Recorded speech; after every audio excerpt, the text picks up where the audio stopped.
Passer à l'école publique alternative, ça fait des gens comment? Plein de monde se pose cette question.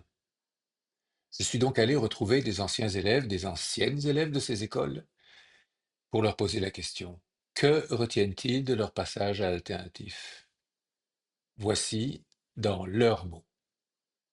J'étais au secondaire puis que j'étais avec des gens qui avaient eu un parcours régulier ou conforme au système scolaire au Québec, je me suis juste adaptée. Puis je pense que peut-être le fait d'avoir développé un esprit plus créatif, peut-être que ça m'a mis un petit peu en marge ou comme peut-être que ça le fait que je suis allée à contre-courant parfois. Mais non, je pense que vraiment, sur le plan de qu'est-ce que ça m'a apporté, non, ça m'a pas marginalisée.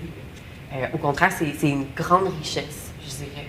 Puis je sais qu'on en a déjà parlé de qu'est-ce que ça m'avait apporté. Puis quelque chose qui m'a marqué au secondaire, c'est que les profs demandaient souvent aux élèves d'expliquer leurs opinions, puis de dire pourquoi tu penses ça, pourquoi tu penses que, je sais pas, tel texte était beau, puis de donner des arguments. Puis j'ai trouvé que, surtout au début du secondaire, les élèves avaient de la difficulté, la plupart des élèves avaient de la difficulté à expliquer les raisons derrière leurs opinions.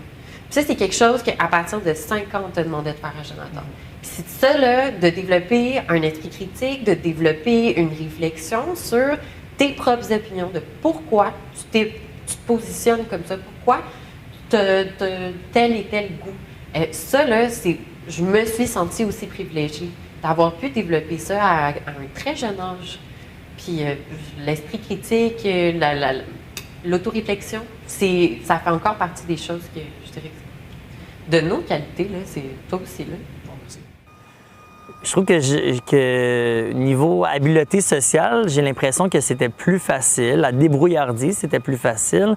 Quand je rentrais au secondaire, justement, je voyais des élèves qui étaient super anxieux de « je m'en vais dans tel cours, je ne sais pas par où passer », tout ça. Puis au contraire, moi, on dirait que ça me stressait pas plus que ça parce que j'étais habitué d'avoir de la liberté dans l'école ou même on avait un parc pas très loin de l'école. Puis avec l'enseignant, il savait qu'il pouvait nous faire confiance. Puis OK, ben regarde, on s'en va au parc, on est là dans 5 minutes, puis on était au primaire, là, puis on avait cette liberté-là. Donc, je pense qu'au contraire, tant au niveau des interactions sociales avec les autres élèves, au niveau académique, au niveau de mon organisation, je pense que ça a été payant dans toutes les sphères de ma vie. C'est ça. Peut-être que ça fait des gens qui sont un peu plus capables de dire ça oui, ça non, moi c'est ça, moi c'est pas ça.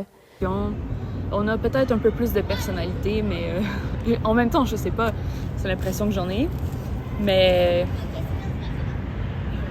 au final, on devient quand même des adultes un peu comme les autres, mais peut-être juste avec une meilleure compréhension de soi puis un peu plus de confiance. L'esprit vraiment de communauté que l'alternatif nous apporte, c'est ce qu'il y a pour moi de plus important dans la vie.